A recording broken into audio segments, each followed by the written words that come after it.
Bienvenidos a El Orgullo de Londres. Mi nombre es Gabriel Misillo, en Twitter me pueden encontrar como Gaby Anelka. Soy un fanático de Chelsea argentino con ganas de ofrecer contenido innovador a la comunidad latina de Chelsea, en un formato que sea entretenido y fácil de consumir. Voy a grabar una serie de podcasts regularmente en la cual se hablará de la actualidad del club, de sus jugadores y de todo lo que tenga que ver y sea relevante para el hincha de Chelsea. La idea de hacerlo en formato de podcast, sin contenido visual, es que se pueda escuchar mientras uno trabaja o realiza alguna actividad que no le consume demasiada concentración, como si estuviese escuchando la radio. El contenido del podcast no será simplemente noticias, sino más bien una mirada personal sobre el día a día en el club en un formato que es más ameno que leer textos interminables sobre la opinión de alguien o tener que mirar videos de más de 10-15 minutos. De esta forma uno puede colocar el podcast y escucharlo de fondo mientras hace otras cosas. No solo voy a hablar yo, tendré invitados regularmente para generar opiniones diversas, debates sanos en los que podamos mostrar distintos puntos de vista sobre lo que sucede en Chelsea. Algunos puede que sean conocidos para la mayoría de la comunidad de Chelsea, otros no tanto. La idea es informar y opinar sobre Chelsea de una manera que todavía no lo hacemos en Latinoamérica y hacer nuestro aporte a la comunidad de hinchas también. Vamos a transmitir el podcast ocasionalmente como transmisión en vivo para poder responder preguntas que nos hagan en tiempo real o hablar de temas que les interesen. Como se imaginarán, el nombre del podcast se debe a la frase Pride of London a la que hacen referencia los hinchas de Chelsea cuando remarcan que somos el club más importante de Londres. Anteriormente usé este nombre para un blog sobre Chelsea entre el 2014 y 2015, el cual quedó en desuso por falta de tiempo, al igual que una cuenta de Twitter llamada Análisis Chelsea que también manejaba yo. Este formato me puede permitir manejar mejor mis tiempos, ofrecer contenido simplemente en audio, aproximadamente 2 veces al mes o más en la medida de lo posible. Por lo tanto, cada podcast analizará varios partidos a la vez que otros aspectos importantes de la actualidad del club. En lo posible también se hablará de fútbol en general y sobre todo lo que concierne a la Premier League, porque como cualquier buen aficionado de este club, lo que sucede en toda la Premier repercute directa o indirectamente en Chelsea, y es muy valioso saber y hablar de los demás clubes, pero siempre con un enfoque principal en nuestro club. Desde ya pido disculpas por mala calidad del sonido o bajo volumen, son cosas que vamos a ir arreglando con el transcurso del tiempo, ya que es la primera vez que incursiono con este tipo de programas. Para empezar, ha sido un verano muy agitado, en el cual ya han pasado demasiadas cuestiones que no vale la pena analizar a esta altura. Todo el tema de Sarri, su salida, bueno, toda la incógnita que hubo hasta el final con la estadía de Lampard, coqueteos con Allegri, coqueteos con Benítez, millones de incógnitas que, bueno, ya a esta altura no vale mucho la pena analizarlas porque ya no tienen importancia. Todo lo que pasó en el mercado de fichajes, en la ventana de transferencias, que si bien Chelsea tuvo la imposibilidad porque tiene esta sanción de la FIFA, de todos modos no se ha dejado de hablar todos los días sobre lo que podía pasar, quién iba a volver. Finalmente volvieron varios jugadores y muchos de ellos se quedaron sorpresivamente, quizás algunos, con un puesto en la plantilla titular, por lo menos por ahora, porque todavía quedan un par de semanas de mercado. Si bien en la Premier recordemos que ya no se pueden incorporar jugadores, pero todavía queda tiempo para desprenderse. Pareciera que hay dos que están al caer, que son puntualmente, bueno, sobre todo Bakayoko y Zappacosta. El tema de Bakayoko cobra bastante importancia porque es un jugador que vino con un cartel de que realmente iba a ser muy importante en Chelsea. Yo la verdad que nunca entendí su incorporación porque vino de un Mónaco, el cual era los primeros meses que estaba jugando recién este tipo. Y no, realmente no creo que haya hecho demasiados méritos como para que Chelsea haya puesto el foco en él. Vino como una gran incorporación de la que todo el mundo hablaba, pero muy poca gente pone demasiada atención en la liga francesa, y además no es que había tenido, a mi entender, un rendimiento superlativo. Es más, fue uno de los apuntados Bakayoko en aquel momento de la derrota que sufrieron en semifinales contra Juventus, Mónaco en aquella Champions, no me acuerdo el año, 2016-2017 aproximadamente. Fue uno de los jugadores apuntados por bajo rendimiento y termina viniendo a Chelsea en la segunda temporada de Conte como una especie de salvación, cual claramente no fue así. Se fue a Milan, tuvo un buen rendimiento, pero tuvo problemas con Gattuso, evidentemente no quisieron ejecutar la opción de compra y bueno, vuelve a Chelsea y ahora está acá sin un lugar porque ha fallado para impresionar a Lampard en estas semanas de pretemporada y está al caer su salida, porque de otra manera va a estar ocupando lugar en el banco y él mismo debe ser que también está buscando una salida a un equipo que le pueda dar un poco más de protagonismo, porque la verdad se antoja bastante difícil que Bakayoko pueda tener un rol esta temporada determinante, porque ya apenas se han jugado dos, tres partidos de temporada, bueno, dos más todo lo que pasó en la pretemporada, digamos, y, y ya está muy por detrás de la gran mayoría de los mediocampistas. Hemos visto rendimientos sobresalientes realmente de Jorginho, de Kovacic, de Kanté, que son por ahí los jugadores que van a estar compitiendo en el puesto a Bakayoko. También de los demás jugadores del mediocampo, Mason Mount. eh, Realmente todos han tenido, bueno, Pulisic lo que ha jugado. Realmente todos tuvieron, bueno, Pedro cuando le tocó también entrar al mediocampo, incluso Ross Barkley. Y ya marcha muy atrás Bakayoko, realmente lo que más le conviene es forzar una salida y pareciera que está al caer, tanto la de él como la de Zappacosta, que corre con mucha desventaja porque con la recuperación de Reece James, en lateral derecho pareciera que Lampard lo tiene en miras para ocuparlo, para dárselo a este joven jugador inglés que ha estado disputando el Championship la temporada pasada con el Wigan, tiene 19 años y pareciera que va a ser, o todo el mundo esperamos realmente, que sea quien releve a Azpilicueta, porque es el hueco más grande que tiene este equipo, por lo menos en lo que se vio en estos primeros dos partidos y ya lo que se viene arrastrando de la temporada pasada, porque no es que los problemas que aparezcan ahora van a ser cosas nuevas, sino que son la mayoría de las cosas, que es prácticamente la misma plantilla que teníamos el año pasado con Sarri, van a ser los mismos problemas. Y ya Azpilicueta ya se notaba que está entrando en los años de mal rendimiento, particularmente un jugador a mí que no me ha gustado mucho en los últimos años, no solo por cuestiones futbolísticas, sino que no me parece que sea merecedor tampoco de la banda de capitán. Es un equipo Chelsea que está sin caciques, podríamos decirlo, sin jugadores de carácter y bueno, le queda un poco de rebote por Azpilicueta, le queda la banda de capitán por haber sido el jugador más experimentado, que lleva más tiempo con la plantilla, pero no le queda para nada en rol. Recordemos el año pasado, bueno, la temporada pasada en la final contra Manchester City, la final de la Copa de la Liga, que Azpilicueta como capitán del equipo tuvo un rol desaparecido en lo que fue aquel conflicto entre Sarri y Kepa Arrizabalaga,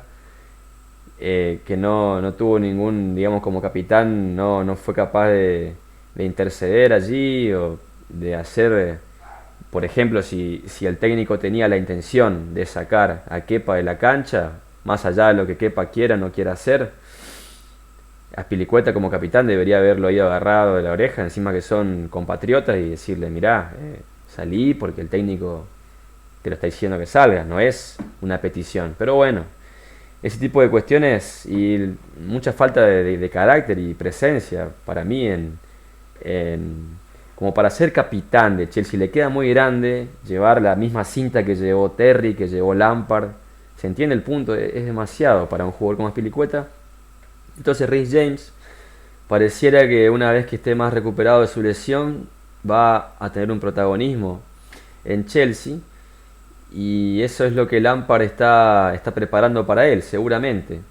Entonces también Zappacosta va a ser un jugador que está buscando la salida. Los demás pareciera que se quedan todos. Sorpresivamente, para algunos, no tanto para otros, se queda por ejemplo Kennedy, un jugador que a mí siempre me ha gustado mucho sus características, pero bueno, ha tenido ciertas inconsistencias, no solo en el juego, sino también en actitud, pero tuvo una muy buena pretemporada, así que para mí es una opción más que interesante para banda izquierda, teniendo en cuenta el pésimo rendimiento de Alonso la temporada pasada, pero bueno, ahora Emerson, estos dos partidos, Emerson ha estado muy picante, muy bien parado, así que por ahí Kennedy tendrá que esperar otra oportunidad o colocarlo en el medio campo.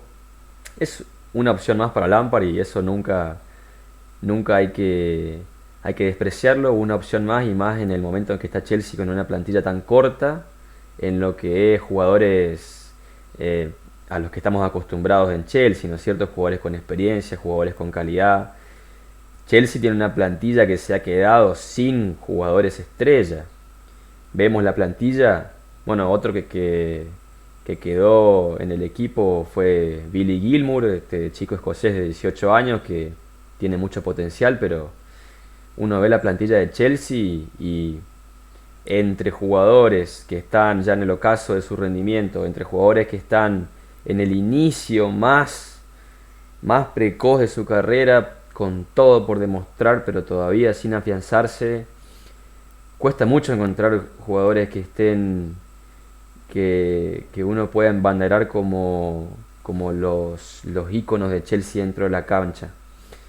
Ya se fue Hazard, que era prácticamente uno de los únicos que quedaba. David Luiz, que bueno, por carácter también, por carisma, uno podía ponerlo siempre como un jugador referente.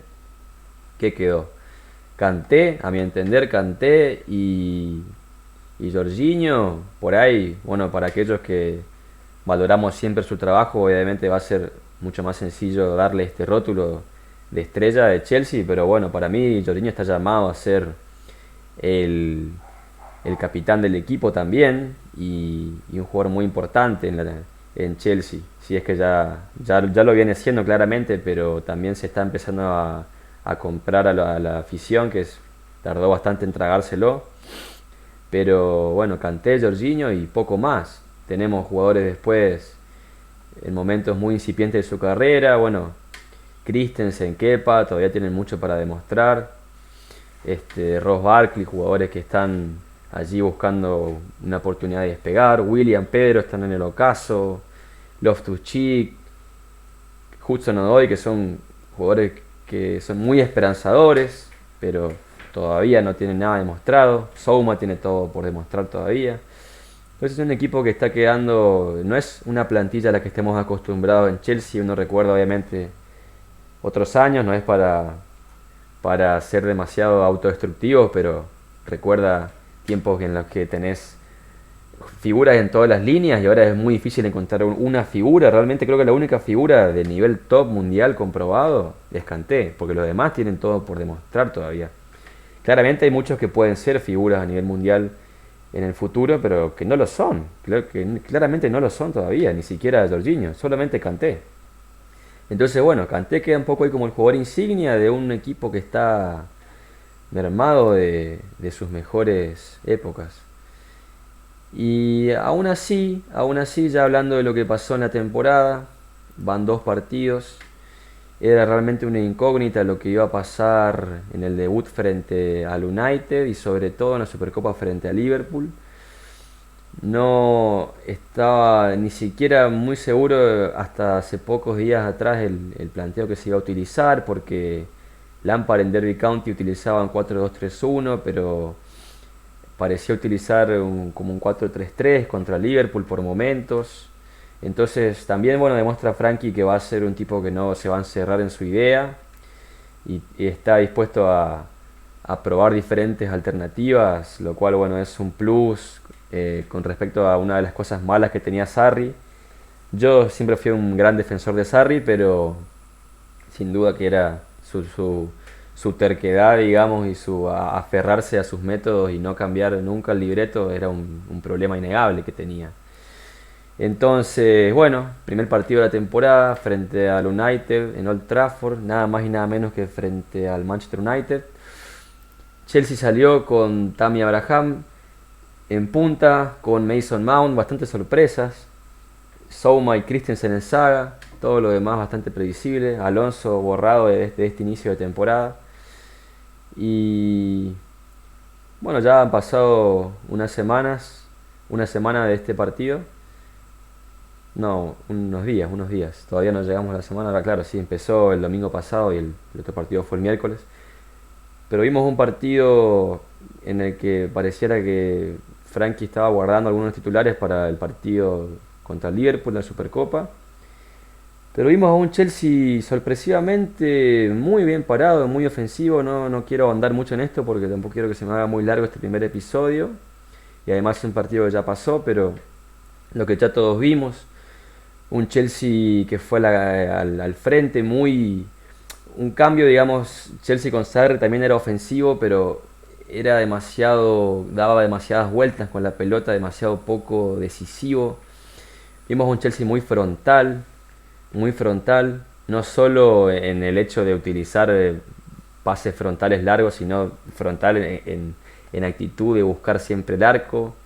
Pareciera, bueno, que no que bastante rápido entendieron el mensaje jugadores como Mason Mount, Ross Barkley y Pedro, que Lampard les dijo en pretemporada: no piensen demasiado con la pelota, peguen al arco, péguenle. Y fue exactamente lo que pasó. Muy buen partido, me gustó mucho lo que hizo Mason Mount. Obviamente no vamos a hablar del resultado porque fue una eventualidad. Chelsea estaba muy bien parado en la cancha. Llega esa falla de Souma que tuvo realmente por lo menos un primer tiempo muy negro, muy opaco. No solo el penal que hizo, sino que también regaló pelotas, llegó a destiempo. Muy flojo Souma, pero bueno, sabemos que tiene muy buenas características, así que un partido malo puede tenerlo cualquiera. Aún así, Chelsea después del gol le costó recomponerse después del gol de penal de Rashford. Le costó recomponerse, pero siguió y volvió a dominar el partido y lo dominó hasta que el partido murió en el minuto 62 con el gol de Marcial y después, inmediatamente después, el golpe de knockout del 3-0. Después de eso ya no hay sentido en analizar nada porque ya no importaba realmente lo que pasara. Ya era un 3-0 que a esa altura era irremontable y no tenía mucho sentido seguir pensando en lo que pasó después en ese partido. Pero hasta ese momento Chelsea fue dominador, fue claramente superior al United y tuvo muchas chances de gol, muchas aproximaciones. Bueno, el palo de Abraham, que en una repetización sacó un muy buen remate, realmente muy buen remate. Después Emerson en el palo, todo el infortunio, teniendo en cuenta que con esas dos jugadas podríamos habernos ido arriba al entretiempo y seguramente la historia sería distinta. Así que el Manchester United no tiene mucho tampoco que alegrarse por este resultado porque no refleja para nada lo que pasó en el campo. Obviamente los puntos flojos, bueno, Azpilicueta bajísimo, Souma, pero muy buen partido en general, en líneas generales, hasta que se rompe el partido con aquel error de Azpilicueta, doble error, digamos, primero con Marcial y después con Rashford en el segundo y tercer gol del United. También compartido un poco el tercer gol, me parece, porque la pelota que le ponen a Rashford va por el medio de la defensa y bueno, por ahí también podría tener un poco de responsabilidad Christensen.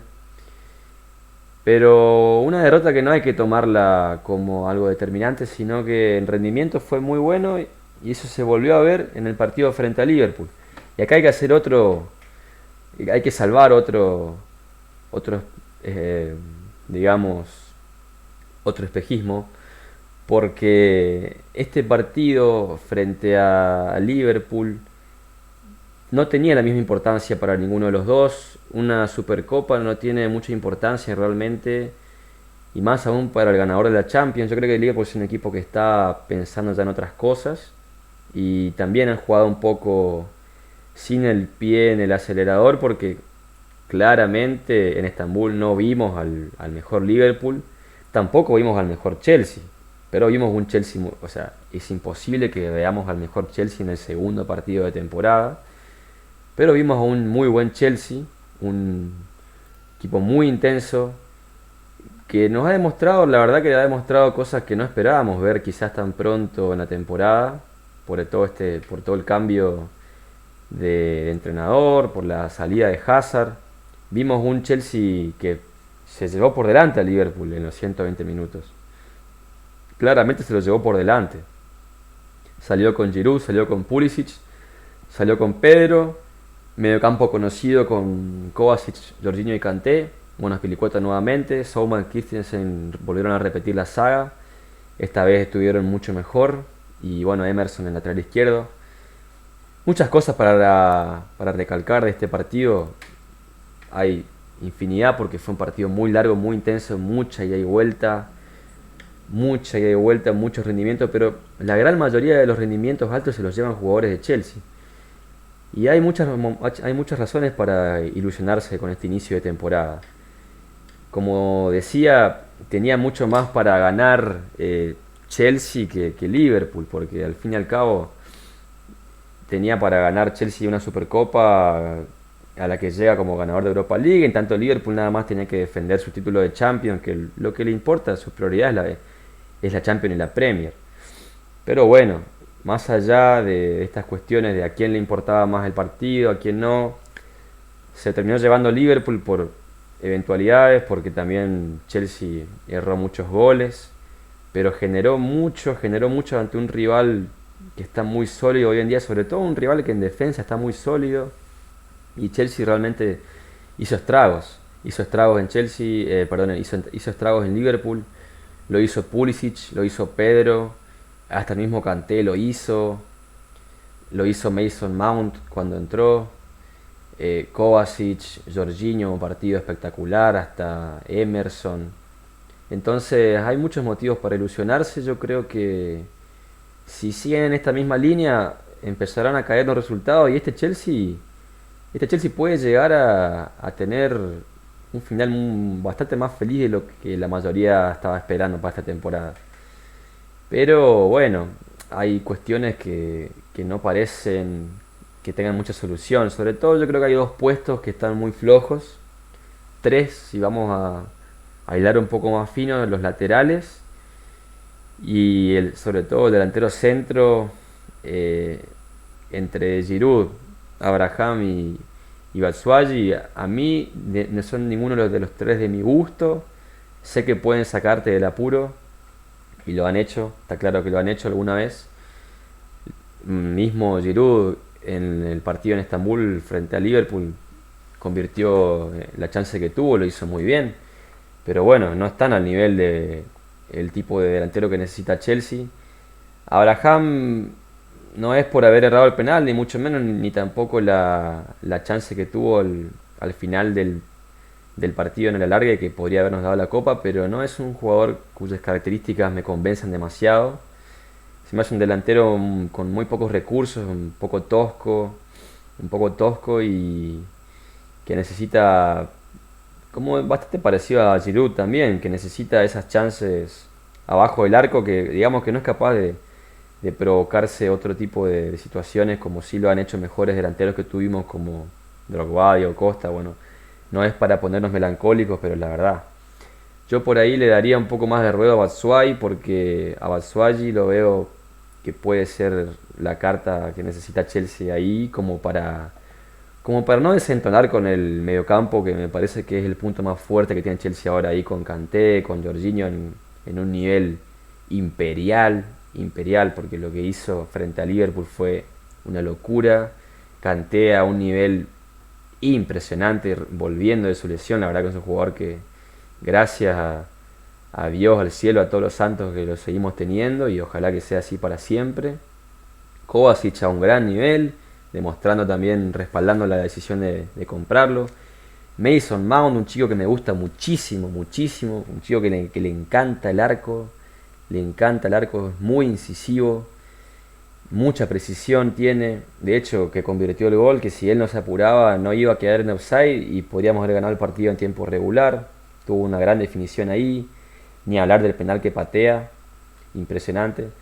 Así que no, hay bastante para ilusionarse. Bueno, Pedro que también era una incógnita, qué nivel iba a tener, el chico de las Islas Canarias, pero realmente en esta inicio de temporada muy bien. Pedro yo es un jugador del que nunca esperé demasiado porque ya pienso que está entrando en años, pero ha tenido un enorme nivel frente al Liverpool y demuestra que por ahí como titular o incluso yo, a mí me gusta más como revulsivo Pedro porque no es un jugador que sea totalmente de mi agrado, pero ha estado en un gran nivel y jugando así, obviamente que tiene todas las chances de estar en el equipo. Y eso que William, no hemos podido verlo en estos dos partidos, jugador que tampoco termina de ser de mi agrado, pero está claro que tienen condiciones. Lo que les ha hecho, lo que les ha jugado muy en contra todos estos años a ellos dos fue la inconsistencia. Y bueno, por ahí tampoco los equipos que ha tenido Chelsea no han acompañado mucho, es cierto. Habrá que ver qué pasa ahora con Lampard. William, lo cierto es que queramos o no, tiene otra oportunidad en Chelsea, tiene la 10 ahora y también dependemos mucho de él lo que va a pasar en la temporada. Está claro que Chelsea tiene muchas variantes en el mediocampo. Ahora, bueno, laterales ya es un poco más acotado. Dependemos en la izquierda de que Emerson y Kennedy, incluso mismo Marcos Alonso, tengan rendimientos aceptables, lo cual vienen teniendo, pero aún así en defensa algunas lagunas hay. Y el problema es el lateral derecho, porque hay que rezar a que Reece James sea todo lo que esperamos, porque con Azpilicueta y Zappacosta no vamos ni para atrás ni para adelante. Azpilicueta siempre fue un jugador muy limitado en ofensiva y si a eso le sumamos que anda muy flojo en defensa, ya se complica mucho el tema ahí.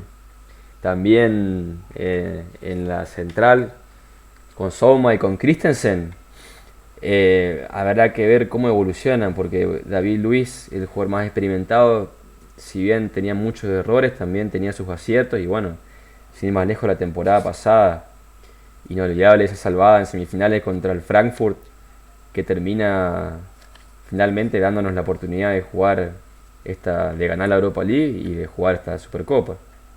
Así que habrá que ver cómo se suplanta eso. Souma y Christensen tienen todo por demostrar, pero no han sido pocas las veces que han fallado. Entonces no son un seguro de que tampoco no son Virgil van Dijk ni mucho menos. Habrá que ver cómo los va puliendo Lampard para este puesto. Y bueno, el protegido de Lampard ahí está pidiendo pistas por detrás. Tomori, jugador que tuvo en Derby County, que fue elegido mejor jugador el año pasado bajo las órdenes de Frankie Lampard. Y después Rudiger, que estamos todos esperando su vuelta por experiencia, por carácter, un jugador que todos esperamos tener de vuelta, pero no quiero ser cansino con esto, pero tampoco es un jugador que a mí me dé demasiada seguridad. Entonces está todo por verse, pero el gran resumen acá es que hay mucho para ilusionarse. Yo he visto en estas dos derrotas, bueno, empate y derrota por penales frente al Liverpool, pero he visto en estos dos partidos mucho para que el hincha de Chelsea se ilusione con que hay un proyecto serio, hay jugadores para pulir, hay mucho futuro y puede no ser tan doloroso como pensamos que iba a ser esta transición. Habrá que ver este domingo si mantienen los rendimientos. Y tiene una parada complicada frente a un Leicester que no es un rival fácil, que está llamado a ser una de las revelaciones de la temporada. Incluso muchas personas ponen sus pronósticos por delante de Chelsea. Entonces este domingo frente a Leicester va a estar jodido el partido. Habrá que ver cómo resuelven. Si están a este nivel, yo creo que dependerá solo de que entre la pelota, que también fue el motivo por el cual perdimos estos dos partidos, porque yo creo que merecimos ganar. Tanto contra United como contra Liverpool merecimos la victoria. Y bueno, es un poco doloroso esto, pero es un inicio agridulce para Lampard, pero con muy buenas vistas al futuro. Hay bastantes otras cosas para hablar también, pero ya se está haciendo demasiado largo esto. No era la idea hacerlo de media hora en un principio, pero bueno. Cuando se refiere a Chelsea, todo se alarga. También hay que tener en cuenta que perdí un poco de tiempo hablando, me voy por las ramas o hablo un poco de lo que fue la introducción al canal. Así que hasta aquí llega este primer podcast, el número 0, porque es el piloto, habrá que ver qué respuesta tiene. Muchas gracias a los que escucharon esto, un saludo para todos y nos vemos en 1 o 2 semanas con un nuevo podcast ya con lo que será el análisis de los partidos siguientes. Primero que nada frente a Leicester y las siguientes fechas que haya en la Premier League. Un abrazo a todos y gracias.